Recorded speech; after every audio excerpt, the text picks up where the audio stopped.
Welcome back to another video, and we're quite excited for this one because we're doing something a little different. And I'm not going to tell you what, because where's the fun in that?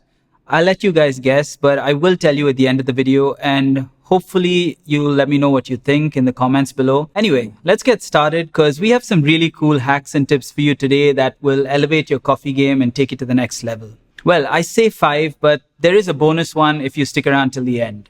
But let's get started.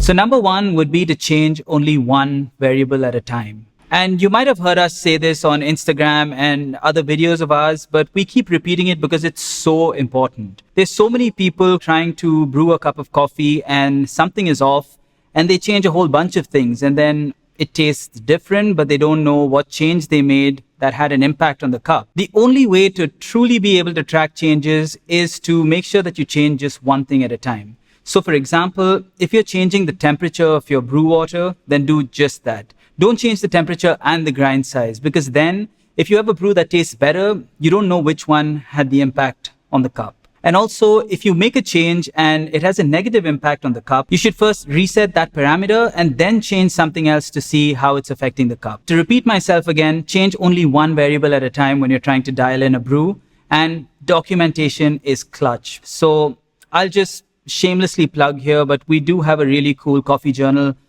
which will help you track your brews and improve them. The link is in the description below. The next one is for all you espresso heads out there, and that is to invest in a good precision basket. Some of you may have heard of precision baskets, some of you may already own one, but I'm just going to explain why it's so important to get better, more consistent espresso. So the stock baskets that come with most prosumer machines and consumer machines are going to be cheap and mass produced. And what this means is that you may not be able to tell, but if you look at it under a microscope, you'll be able to see that most of the holes aren't circular. Some of them aren't even holes because they haven't even been punched fully through. So what happens here is that water tends to flow through the parts where the holes are bigger.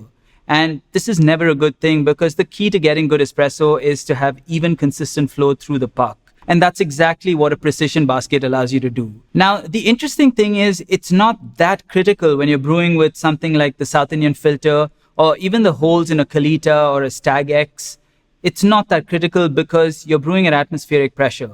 Whereas with espresso at 9 bars of pressure, every little inconsistency is amplified. Precision baskets are machined with the utmost care, and companies like VST even give you a certificate to show you that it falls within the spec. So not only do you have more holes that cover more area of the bottom of the basket, you also have holes that are consistent. What does this mean for your espresso? One is that the consistency of the holes give you a more even flow. So water can actually flow in and out of the basket at the same rate pretty much through the entire basket. The second one is a faster flow rate. Because you have more holes and more coverage, you'll have a faster flow rate through the puck. And that means you can grind finer. And if you can grind finer while keeping the other variables consistent, what does that mean? That means you can get higher extractions. So it's a win-win all around, but there is a caveat. And that is, these baskets are less forgiving. So you need to keep that in mind.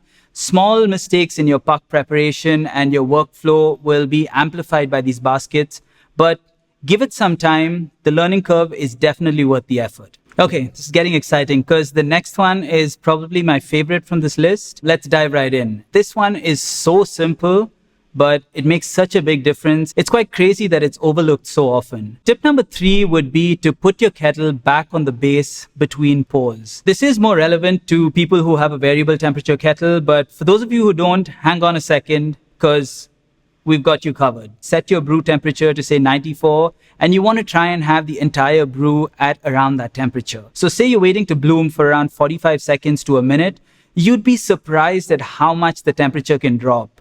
Especially if your ambient temperatures are low and you live in a place that's cold, that water temperature is going to plummet and you're actually brewing at less than ideal temperatures, which is why you're way more prone to getting under extracted brews. Just to repeat, if you have a variable temperature kettle, put it back on the dock between pours. Okay, for those of you who have some FOMO because you don't have a variable temperature kettle, don't worry. I'm going to give you a solution, but hear me out before you laugh, because it is going to sound ludicrous, and that's to get a jacket for your kettle. Yeah, you heard me right. You can get a jacket for your kettle. That's how ridiculous specialty coffee is.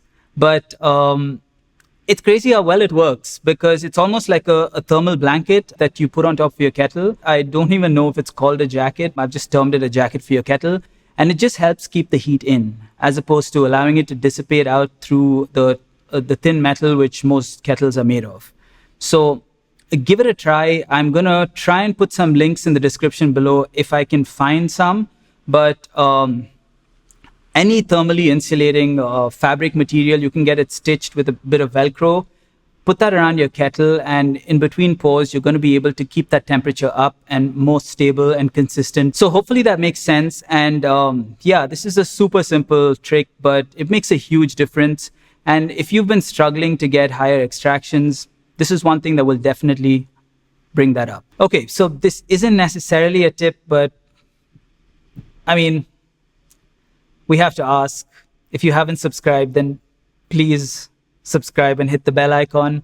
We hate to keep asking, and it's kind of like awkward to keep asking, but people tend to forget. And if you do ask, it reminds them. So if you enjoy what we do and you haven't already subscribed, then it would be amazing. If you wanted to show us some extra love, you know that we're on Patreon and you can show us your support there. But let's move on, because we've got a lot of tips to cover. Okay, jumping back to espresso, let's talk about puck screens.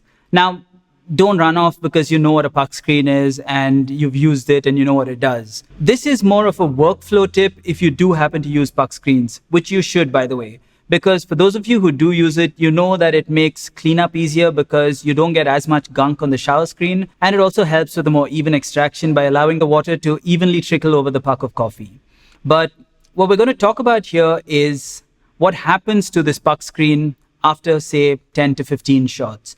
You may be someone who religiously rinses and soaks their puck screen after every pull, and it does look quite clean on inspection, but have you ever looked at it under a microscope?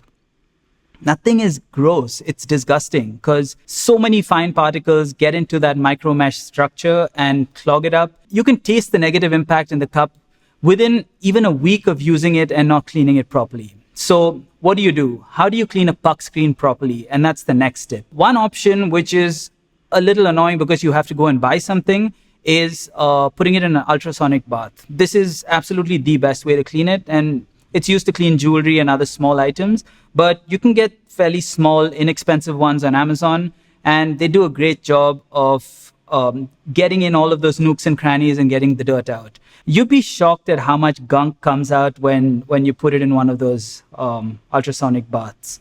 But the next one, if you don't want to go and buy something, is if you do happen to have an espresso machine that has steaming capabilities, or you have something like a Bellman, you can just put it in a pitcher, add some water, a pinch of baking soda and some vinegar, and then just steam it for about a minute, and that should get it nice and clean. If you do have Cafeza, which is an espresso cleaning powder, you can use that too instead of vinegar and baking soda. That's a pro tip for you. While puck screens are amazing, it's definitely worth it to spend the time to keep them clean, because your palate is going to thank you. Actually, on second thought, this might be my favorite of the 5 tips, because it's probably had the biggest impact on me in my coffee journey. And it has to do with improving your sense of taste and just general sensory development.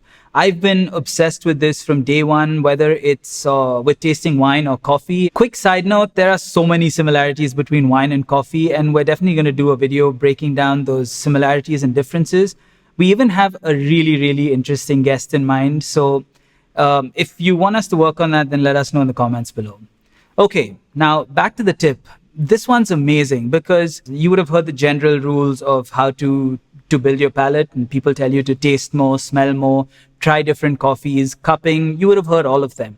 But the key to becoming a better taster is to be able to remember these things, and that's memory.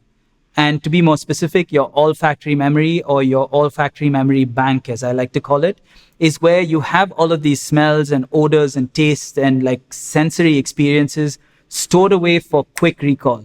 It's almost like RAM. You should be able to smell something or slurp and recall that instantly. And that's not easy. It's not easy for most people. So Here's a way to actually develop that skill. And I'm going to give you very, very specific steps to be able to do this. Now, we all have some odors and smells that instantly trigger memories, and those are great because you don't have to worry about those. But for the harder ones, like things you've never tasted before or things that you're finding challenging, this technique is just incredible. It blew my mind when I started working on it, and I'd really like to share that with you right now. So the key to building your olfactory memory is to take new memories or short-term memories and then plant them into long-term memories so they stick. So find a strong memory that you have very well planted in your long-term memory. For me, what I use is my house. And if I shut my eyes, I know where pretty much everything is in my house. I know where the couches are. I know where the cabinet is. I know where the record player is. I know what's on the coffee station. I know the different parts of the kitchen. So the trick here is to take new memories and plant them into different parts, almost like compartments, into your long-term memory. It takes a little bit of practice, but it's not that hard. You just got to spend a little bit of time. So let me give you an example. Now, every time I smell or taste caramel, I immediately picture caramel oozing over a vinyl record on my record player. And that's such an instant memory that if it's triggered, I know that's what I'm tasting. But that takes some time. So what you do is to reverse engineer that. When you're tasting caramel for the first time, then you create this mental image and create something ludicrous like this. Don't just do something that you would see ordinarily, because that's not going to be sensational and it's not going to be something that sticks in your long-term memory. Or having a giant lemon sit in a planter in your house, again, is a more vivid, more ludicrous, more exaggerated memory. Do this every time you're tasting or experiencing something new. Try and create a memory for it, which you put away in a compartment in long-term memory.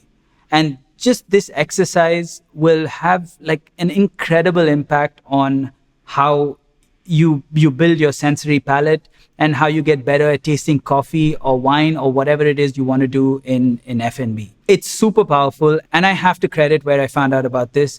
One would be conversations with the amazing Tim Gazer, who is one of the very few master sommeliers in the world.